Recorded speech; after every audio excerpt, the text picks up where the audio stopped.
Ça fait quelques jours qu'on parle de nouvelles réformes concernant les manières dont les Français vont être imposés en 2025. Étant donné qu'on est investisseur dans la crypto-monnaie, on va aller parler de tout ça. Et après quoi, on ira parler de quelques actualités importantes autour de la crypto-monnaie du jour. Mais on commence tout de suite avec la mayonnaise pas fraîche qui vont nous pondre en 2025. Allez, c'est parti. Donc on commence tout de suite avec les nouvelles lois finances qui ont fait trembler plus d'un investisseur résident fiscal en France. Dans un premier temps, l'amendement visait à augmenter la flat tax à 37,2% en France pour les résidents fiscaux, alors qu'avant elle était à 30%, ok. Sauf qu'en plus de ça, la cerise sur le gâteau, c'est que c'est rétroactif pour 2024. Ça veut dire que si tu as sorti des bénéfices en 2024, tu t'attendais à payer 30% de charges là-dessus, ben visiblement non, c'est 37,2% pour ceux qui gagnent au-dessus de 250 000 euros par an. Attention, mais c'est pas fini, attention, oh là là, on est en France, on est les meilleurs sur les impositions.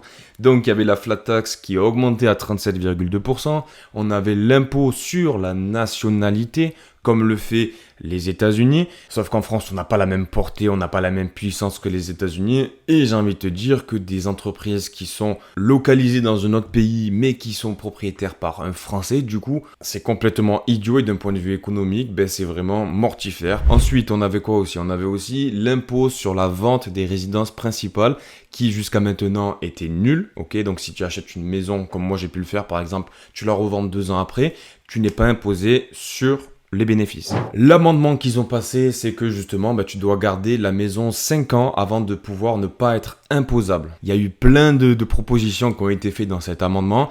La bonne nouvelle, qui n'en est pas vraiment une, c'est que ça n'a pas été accepté, ça a été rejeté par la commission des finances, mais le fait que ça a été proposé par le clan du Front Populaire, etc., et que ça a même été validé par d'autres députés, il faut voir ça comme un avertissement. Les gars, s'ils proposent ça au plus haut niveau de l'État, c'est que dis-toi bien que déjà, dans un premier temps, ils ne savent pas où trouver l'argent, ou du moins, ils en consomment trop et ils n'arrivent pas à être à l'équilibre. Et les communistes qui sont en nombre à l'Assemblée nationale nous ont montré leur vrai visage. Ils souhaitent bel et bien s'accaparer de l'épargne des classes populaires, des classes moyennes et détruire complètement les riches français. Donc à un moment donné, ils vont y arriver, tu vois, là ça a été repoussé, ça a été rejeté cet amendement si tu veux pour l'instant, mais c'est l'objectif, c'est la direction dans laquelle on va. Donc encore une fois, je te le répète comme un avertissement, comme un warning, il faut prendre ces dispositions, c'est plus maintenant un rêve ou une utopie ou un truc qui pourra jamais se réaliser. Renseignez-vous bien, moi c'est vraiment un conseil que je vous fais là, j'ai rien à gagner à vous dire ça. Moi c'est ce que j'ai fait de mon côté, c'est ce que je suis en train de faire avec ma famille parce que voilà, c'est leur transpiration, ils ont gagné durement leur argent, donc c'est pas pour se faire voler par les États qui vont aller payer des entreprises 1,5 milliard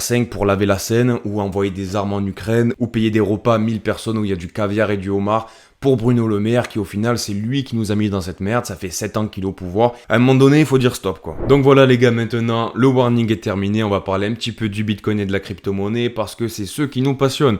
Alors le Bitcoin, on a clôturé vendredi sur les contrats à terme, les CME à 68 785 $. Donc c'est très bon signe. En revanche, ce qu'il faut noter, c'est que on a clôturé en dessous du plus haut qu'on avait fait aux alentours du 30 juillet. Il y a des chances que cette semaine, on brise cette résistance. Dans tous les cas, on sait qu'elle va être brisée. Si on recule un petit peu, ça sera pour sauter plus loin. C'est ce qu'il faut se dire. En revanche, concernant les altcoins, voilà, ça a un petit peu moins bien performé que pour le Bitcoin. On peut le voir avec le crypto total market cap excluant les 10 plus grandes crypto-monnaies les plus capitalisées. On peut voir que voilà, on a un peu moins bien performé que le Bitcoin. La petite zone intéressante sur le crypto total market cap qui nous amènerait à penser qu'on rentrerait dans une petite all season sympathique, ça serait de venir dépasser, de clôturer au-dessus des 236 milliards de dollars. Et à ce moment-là, pour répondre à une question qui a été posée sur le groupe de la crypto brève Telegram, nous pourrions commencer à faire la stratégie dont je t'ai parlé, qui permet de jouer avec les vagues et les petites corrections qu'on a lorsqu'on a un rallye haussier. Comme tu le sais, on a plusieurs vagues, on a différentes vagues et l'objectif dont je t'ai parlé dans plusieurs de mes vidéos maintenant, c'est de venir jouer avec ces petits creux pour essayer de racheter les corrections avec un pourcentage de son portefeuille, d'accord? On fait pas des all-in, all-out, déjà 50% c'est beaucoup, mais vraiment ça peut permettre d'augmenter, d'optimiser tes gains en sortie du bull run. Donc typiquement, voilà, si on brise W à la hausse, en daily, en weekly et qu'on commence à avoir un rallye haussier, là on pourra commencer cette technique-là. Après, cette technique, Les gars, je vous l'ai déjà dit, elle s'adresse vraiment à des personnes qui sont confirmées et qui sont souvent dans la crypto-monnaie. Par exemple, une personne qui est là tous les jours, ok, elle peut se permettre de faire des choses comme ça. Une personne qui met son nez dans la crypto-monnaie toutes les semaines, voilà, ça va être complicado, quoi. On continue avec BlackRock qui aimerait tokeniser son produit financier Build sur Binance, OKX et Deribit. Donc c'est plutôt sympathique, c'est plutôt sympathique. Je te rappelle que le produit financier Build est actuellement disponible sur Ondo Finance. Et en gros, pour te la faire simple, voilà, c'est un produit du RWA qui va te donner un pourcentage de rémunération aux alentours des 5% si mes souvenirs sont bons. C'est le produit financier leader de tous les produits financiers du RWA. Et actuellement, voilà, il est collatéralisé avec notamment des bons du trésor. Donc dans tous les cas, il faut se dire que c'est plutôt bullish pour l'adoption des RWA. On continue avec les ETF de Bitcoin. Alors les afflux d'ETF, écoute, ça a été plutôt chaud. La fin de la semaine dernière, voilà, c'est aussi ça qui a entraîné un petit pump sur le Bitcoin et la crypto. On a eu à peu près 1000 Bitcoins qui ont été achetés de la part de BlackRock. BlackRock possède 22 840 Bitcoins et en seconde position, on a Fidelity qui en possède 10 000. Dans tous les cas, il faut se dire qu'on a un regain d'intérêt pour les ETF Bitcoin. À l'approche des élections américaines, ça sent bon tout ça là. On continue avec Ethereum et son PDG Vitalik Buterin qui vise 100 000 transactions par seconde sur le réseau d'Ethereum. Alors écoute, je t'ai déjà parlé d'Ethereum la semaine dernière, je t'ai dit les problématiques qu'il y avait autour de ce réseau-là. Forcément, la scalabilité, ça fait partie des problèmes. Il y a pas mal d'irritants autour d'Ethereum parce que lorsque tu fais des transactions sur son réseau, tu payes des frais qui sont exorbitants. L'objectif, voilà, c'est de tout mettre sur les layers 2 pour pouvoir faire des transactions qui soient hyper rapides, qui soient vraiment quasiment gratuites en termes de frais. Mais le problème avec ça, c'est que du coup, si tout va sur les layers 2, actuellement il y en a 34 d'ailleurs, forcément, Ethereum, il y aura de moins en moins de transactions. Et on sait que les frais de transaction pour Ethereum sont hyper importants. Il y a aussi un rééquilibrage économique que Ethereum doit mettre en œuvre. Je pense qu'ils ont du pain sur la planche, mais ils ont aussi les plus grands développeurs, les plus grands chercheurs du monde de la crypto et aussi du monde des mathématiques, donc je m'inquiète pas pour eux. Il va falloir que ça bouge à un moment donné sur Ethereum. Continuons rapidos avec un gouverneur de la Fed qui crée la surprise avec une déclaration choc sur les stablecoins.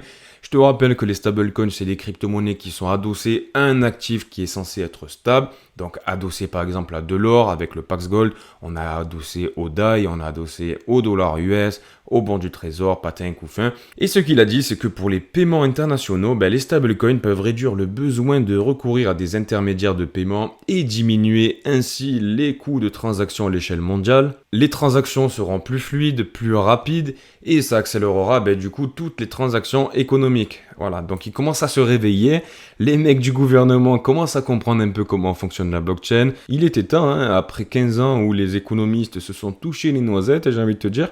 Mais le truc le plus intéressant pour les Américains, et je pense qu'ils vont pas te le dire dans un premier temps, à part Trump qui en a parlé lors d'une interview, la majorité des stablecoins, qu'on se le dise, c'est backé par le dollar américain. Et forcément, on l'a vu avec Tether, ils ont été autorisés à mettre les dollars qu'ils ont en caisse sur des bons du trésor américain. Donc en fait, ils vont venir racheter de la dette américaine là où la Chine est en train d'en vendre. Donc en même temps que l'adoption de la crypto-monnaie va augmenter, la quantité de stablecoins en circulation augmentera aussi et forcément, on aura de plus en plus de personnes qui vont racheter de la dette américaine.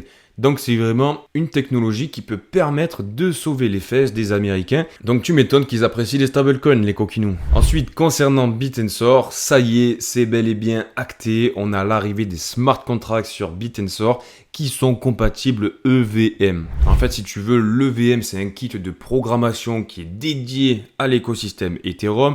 Pour Cosmos, tu as le SDK et en fait, voilà, chaque écosystème a typiquement son kit de développement. Et là, on a BitTensor qui va être compatible avec Ethereum. Donc imagine les possibilités qu'on va avoir, imagine les portes qu'on est en train d'ouvrir avec l'écosystème de BitTensor sur l'écosystème d'Ethereum pour la DeFi, pour des applications, pour des DApp, pour des applications décentralisées, pour de la tokenisation d'actifs réels. En fait, on va pouvoir imaginer plein de choses. Et TAO, ce qui est intéressant, c'est qu'il va être au cœur de cet écosystème. C'est vraiment l'intelligence artificielle décentralisée qui s'intègre dans toute la crypto-monnaie. Parce que EVM, c'est quasiment la majorité de l'écosystème de la crypto, donc c'est vraiment fou. Je pense que le plus beau et le plus fou est devant nous. Petit point rapide sur la crypto-monnaie que je t'ai présenté. Alors, c'était le 10 octobre 2024. Sturdy, qui est un subnet de TAO, justement, un subnet de BitTensor. C'est le subnet numéro 10. Il permet de faire de nouvelles solutions dans la DeFi. Je ne vais pas te le représenter, mais en gros, tu te sers de l'IA pour augmenter tes bénéfices dans la finance décentralisée. Alors disclaimer, on est vraiment là sur un low cap. Lorsque je te l'ai présenté, il y avait 5 millions de market cap. Actuellement, on est à 12 millions, ok. C'est vraiment un projet qui est très risqué. Il y a un super potentiel, il y a des super fondamentaux, mais voilà, c'est pas dans le genre de projet où on va mettre des 10% de son capital total. On fait vraiment attention avec le money management, les gars, parce que là, typiquement, si le Bitcoin, il décide de repartir dans le bas de son range, il nous fait moins 30% ou je sais pas combien, dis-toi bien que ça, là, ça va à la cave. Bon, bref, tout ça pour dire que ce bull flag qu'on avait fait, on est sorti par le nord, on en a fait un second, on est sorti par le nord. Je suis plutôt content parce que j'ai investi quelques pièces là-dedans. Mais voilà, encore une fois, les gars, je vous le répète, on est là sur un low cap. Faites vraiment attention, les mecs. Donc j'espère que cette vidéo t'a plu. C'était Jérémy de la Crypto Brève. Si vous voulez que je parle d'un sujet en particulier, sur l'IA, sur la prise de profit ou quoi que ce soit, la chaîne est faite pour vous. Donc dites-moi-le en commentaire. Laissez-moi un petit like pour me donner la force. Et si t'es pas abonné, abonne-toi. Je te donne rendez-vous demain à 5h du matin. Prends soin de toi. Bisous. Ciao, ciao. Bam!